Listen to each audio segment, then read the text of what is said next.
لبيك اللهم لبيك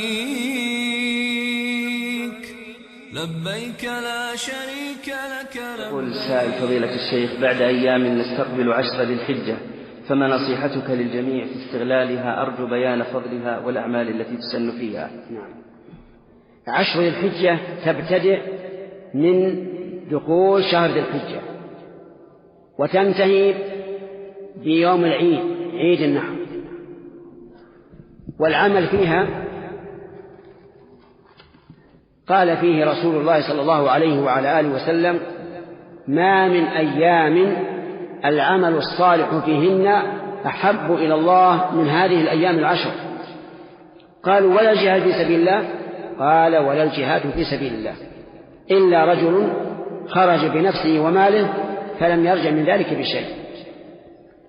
وعلى هذا فإني أحث إخواني المسلمين على اغتنام هذه الفرصة العظيمة، أن يكثروا في 10 ذي الحجة من الأعمال الصالحة كقراءة القرآن والذكر وبأنواعه: تكبير، تهليل، تحميد، تسبيح، الصدقة، الصيام، كل الأعمال الصالحة اجتهد فيها. والعجب أن الناس غافلون عن هذه 10. تجدهم في 10 رمضان يجتهدون في العمل أو لا؟ نعم يجتهدون، لكن في 10 ذي الحجة لا تكاد ترى أحدا فرق بينها وبين غيرها. ولكن إذا قام الإنسان بالعمل الصالح في هذه الأيام 10 أحيا ما أرشد إليه النبي صلى الله عليه وعلى آله وسلم من الأعمال الصالحة.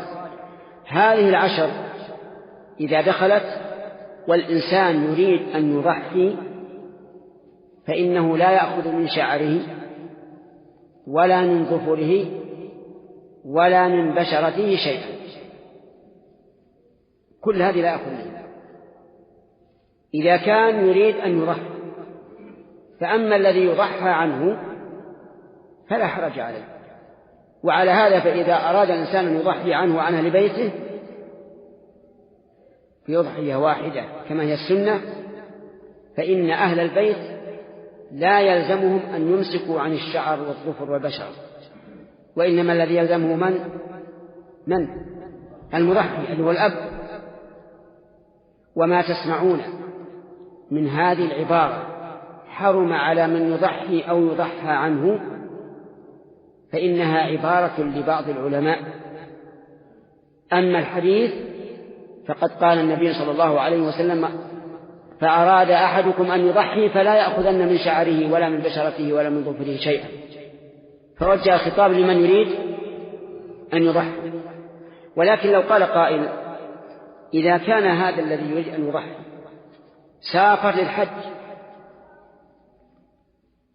فسوف يؤدي العمرة ويقصر مع أنه أوصى أهله أن يضحوا، نقول هذا لا يضر، لأن التقصير في العمرة نسك لا بد من فعله.